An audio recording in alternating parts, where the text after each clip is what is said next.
So, hi everyone. Good morning, good evening, good afternoon. કેમ છો બધા મજામાં? I hope all are doing well. So, in last lecture, we have seen question number 2.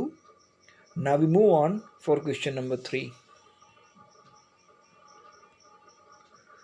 And our question number 3 is about briefly discuss about the types of financial market. એટલે કે આ ક્વેશ્ચનની અંદર આપણને કીધું છે ફાઇનાન્શિયલ માર્કેટના જે જુદા જુદા ટાઈપ્સ છે તેના વિશે વિસ્તૃતમાં ચર્ચા કરો. ઓકે, સો એમાં આપણને આપ્યું છે financial market attracts fund from the investor and channel.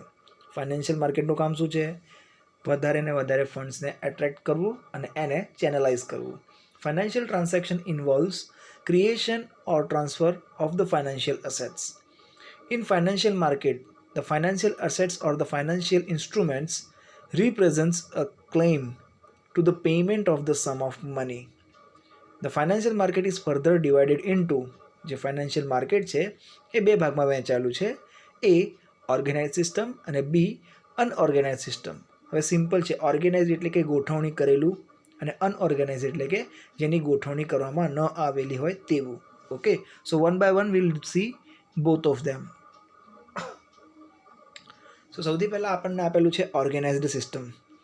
The organised system is the financial market consist of those market which are properly organised કે જેમની ગોઠવણી યોગ્ય રીતે કરવામાં આવેલી હોય and under control of one or more regulator અને સાથે સાથે તેના ઉપર કંટ્રોલ પણ મૂકવામાં આવેલો હોય એક અથવા એના કરતાં વધારે રેગ્યુલેટર્સ દ્વારા. Following are the important characteristics of organised market. અને નીચે મુજબ આપણને એના કેરેક્ટરિસ્ટિક્સ એટલે કે એના લક્ષણો પણ આપવામાં આવેલા છે. First one is the market is composed of the various legitimate instrument for the raising fund. એટલે કે માર્કેટની અંદર આપણને ઘણા જાતના શું જોવા મળે છે? ઇન્સ્ટ્રુમેન્ટ કે જેના કારણે આપણે શું કરી શકીએ છીએ? ફંડને રેઝ કરી શકીએ છીએ. Number 2 is the financial market the market is governing by the various regulations and the provision of law. એટલે કે જે માર્કેટ છે તેને ઘણા બધા રૂલ્સ અને રેગ્યુલેશન્સ પણ હોય છે અને ઘણા બધા લોસ પણ ફોલો કરવાના હોય છે. Number 3 is the market is under the control of one or more regulators. અને એવી જ રીતે જેમ આપણને ઉપર ડેફિનેશનમાં પણ કીધેલું હતું કે એને શું કરવામાં આવે છે? એક અથવા એના કરતાં વધારે રેગ્યુલેટર્સ દ્વારા મેનેજ પણ કરવામાં આવે છે. સો હવે આપણને ઓર્ગેનાઇઝ સિસ્ટમની અંદર જે સબ ટાઈપ્સ આવે છે એના વિશે વાતચીત કરવામાં આવેલી છે. And the first one is on your screen. તેમાં આપણને કીધું છે money market. So it's a market for the short term financial assets that are close substitute for money, facilitates the exchange of money in primary and secondary market. Money market એક એવું market છે કે જ્યાં ટૂંકા ગાળાના નાણાંની લેવડ દેવડ કરવામાં આવે છે. ઓકે, જે પ્રાઇમરી અને સેકન્ડરી માર્કેટ બંનેમાં કામ કરતું હોય છે. ઓકે, હવે મની માર્કેટના આપણને કેરેક્ટરિસ્ટિક્સ આપવામાં આવેલા છે. It's a market for the short term instrument. જેમ તમને ઉપર ડેફિનેશનમાં આપેલું છે, it's a market for short term instrument which can satisfy the short term requirement. જે તમારી ટૂંકા ગાળાની જરૂરિયાતો છે તેને પૂર્ણ કરવા માટે ટૂંકા ગાળાનું ઇન્સ્ટ્રુમેન્ટ છે. Okay, then number 2 is it's a govern by RBI. એટલે કે એના ઉપર દેખરેખ નાખનાર પાર્ટીનું નામ શું છે? આરબીઆઈ છે, reserve bank of India. The instrument of this market is having short term maturity. અને આ જે ઇન્સ્ટ્રુમેન્ટ ઓલરેડી આપણને કીધું કે શોર્ટ ટર્મ ઇન્સ્ટ્રુમેન્ટ છે, તો સિમ્પલ કે એની જે મેચ્યોરિટી પીરિયડ છે એ પણ કેવી હશે? શોર્ટ ટર્મ પીરિયડ જ આપણને જોવા મળશે. નેક્સ્ટમાં કીધું છે the instrument under this market are less costly. એટલે કે બહુ મોંઘા હોતા નથી. And having less transaction cost. એટલે કે એમની પાછળ જે કરવામાં આવતો ટ્રાન્ઝેક્શન કોસ્ટ છે તે પણ ખૂબ જ ઓછો હોય છે. ઓકે, એન્ડ લાસ્ટમાં આપણને કીધું છે the market is less risky and provides low returns to investors. એટલે કે એમાં રિસ્ક પણ ઓછો છે અને સાથે સાથે એની અંદર જે રિટર્ન મળે છે તે પણ કેવું હોય છે? ઓછું હોય છે. ઓકે, સો નેક્સ્ટમાં આપણને કીધેલું છે કે ઇન્સ્ટ્રુમેન્ટ્સ. તો હવે જે મની માર્કેટ છે એની અંદર કઈ કઈ વસ્તુઓની આપ લે કરવામાં આવે છે તો એમના નામ આપવામાં આવેલા છે ટ્રેઝરી બિલ્સ, જેનું શોર્ટ ફોર્મ છે T bills, certificate of deposits that is CDs, commercial bills that is CBs, commercial papers that is CPs, call money market, interbank participation certificate, repo instrument, bankers acceptance, guilt aged security et cetera. તો આ જેટલા પણ નામ આપેલા છે એ બધા આપણને money માર્કેટની અંદર મળતા ઇન્સ્ટ્રુમેન્ટ્સ છે. ઓકે, પછી આપ્યું છે આપણને કેપિટલ માર્કેટ. પહેલું હતું money market for short term requirement, હવે આવે છે capital market. Capital market is one of the most important part of the financial system of any country. કોઈ પણ દેશ માટે ખૂબ જ જરૂરી છે. It provides the long term funds for the various expansion plan and long term project. આપણે આગળ જોયું મની માર્કેટ, તો મની માર્કેટ હતું ફોર શોર્ટ ટર્મ, અને હવે આવ્યું છે આપણને કેપિટલ માર્કેટ, જે શાના માટે છે? Four long term. ઓકે, સો ડિફરન્સ તમે ખાસ યાદ રાખજો. Money market is four short term and capital market is four long term. Okay, પછી આપણને એમની અંદર ડીપમાં આપેલું છે કેરેક્ટરિસ્ટિક્સ, એટલે કે કેપિટલ માર્કેટના લક્ષણો. It satisfy the long term need of the finance, એટલે કે એ આપણને લાંબા ગાળાની જે જરૂરિયાતો છે તેને ફૂલફિલ કરવામાં મદદરૂપ થાય છે. Various instrument of this market are having long term maturity. એના પછી નંબર 3 છે it is regulated by SEBI. પહેલાંની અંદર મની માર્કેટમાં જે રેગ્યુલેટેડ ઓથોરિટી હતી એનું નામ શું હતું? RBI. ઓકે, એટલે કે રિઝર્વ બેંક ઓફ ઇન્ડિયા હતી. કોના માટે? મની માર્કેટ માટે. પણ જ્યારે વાત આવે છે કેપિટલ માર્કેટની, ત્યારે એનું રેગ્યુલેશન કરવાનું કામ કોણ કરે છે? સેબી. સેબીનું ફૂલ ફોર્મ શું છે? સેબીનું ફૂલ ફોર્મ છે security exchange board of India. શું નામ છે? Security exchange board of India. એના પછી આપણને આપેલું છે it can be divided into 2 parts. એને આપણે 2 ભાગમાં વહેંચી શકીએ છીએ. That is industrial market and government security market. Next is in this market size of the investment is big as the instrument provide fund as a capital contribution. એટલે કે આની અંદર જે ઇન્વેસ્ટમેન્ટ હોય છે એનું પ્રમાણ ખૂબ જ મોટું હોય છે, કારણ કે એમાં આપણને કેપિટલ કોન્ટ્રીબ્યુશન જોવા મળે છે.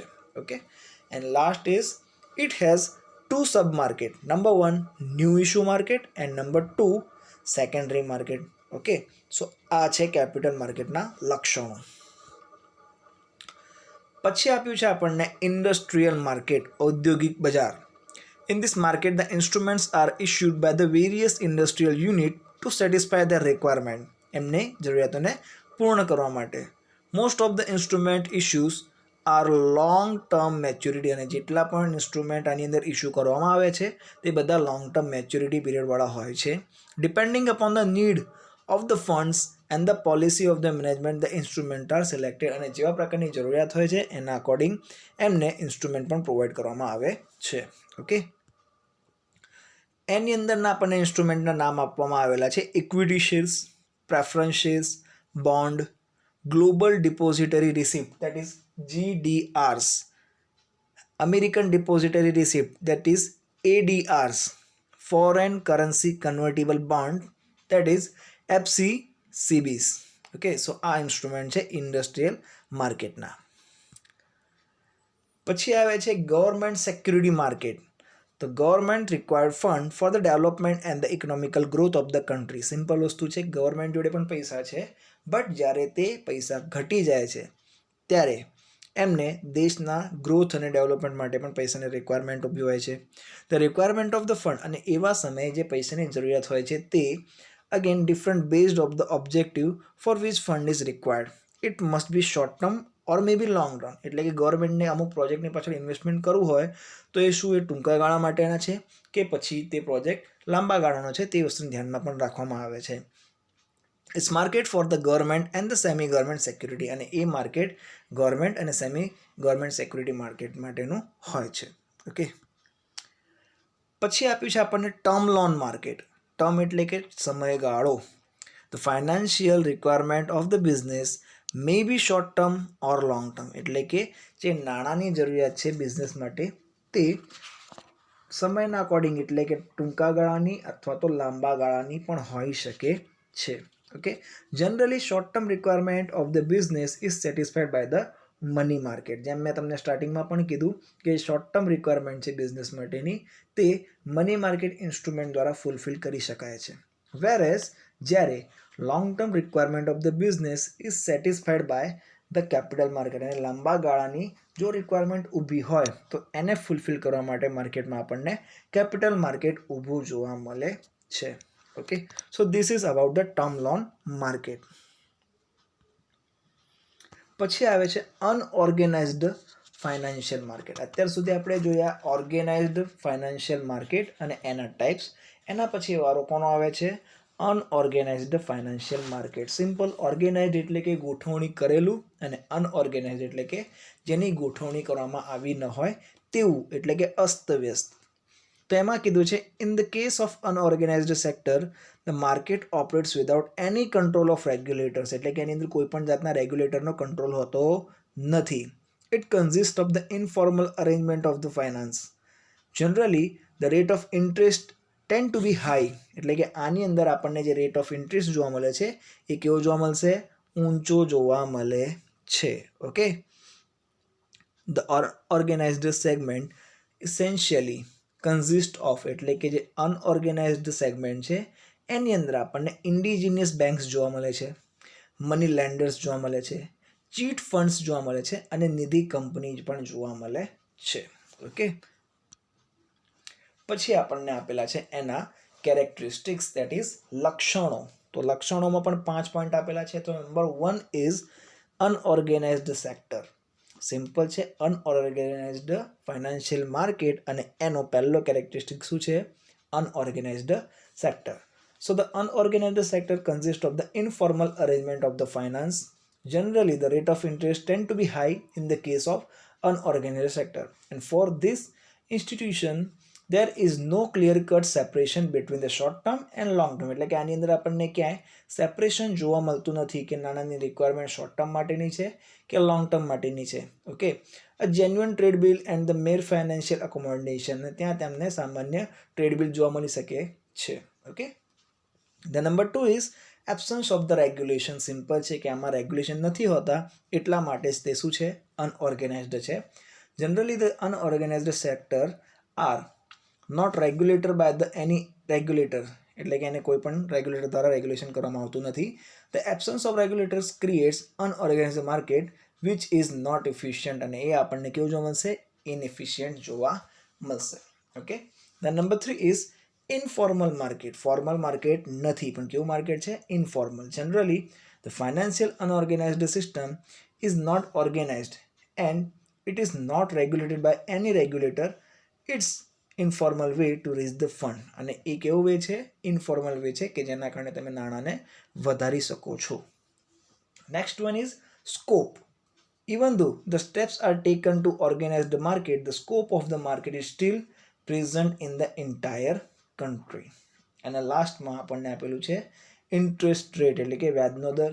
As the market is not organised and not control by the any regulators, there exist no ceiling limits, એટલે કે એમનું અસ્તિત્વ ક્યાં સુધી છે તેની કોઈ લિમિટ આપણે જાણતા નથી, એના ઇન્ટરેસ્ટની પણ લિમિટ જાણતા નથી. And rate is determined by the market force, અને જે ઇન્ટરેસ્ટ રેટ છે એ માર્કેટ ફોર્સ દ્વારા નક્કી કરવામાં આવે છે, જેવા કે demand and supply. Generally the rate of interest tend to be high in the unorganised market, અને અનઓર્ગેનાઇઝડ માર્કેટની અંદર આપણને હંમેશા વ્યાજનો દર ઊંચો જોવા મળે છે.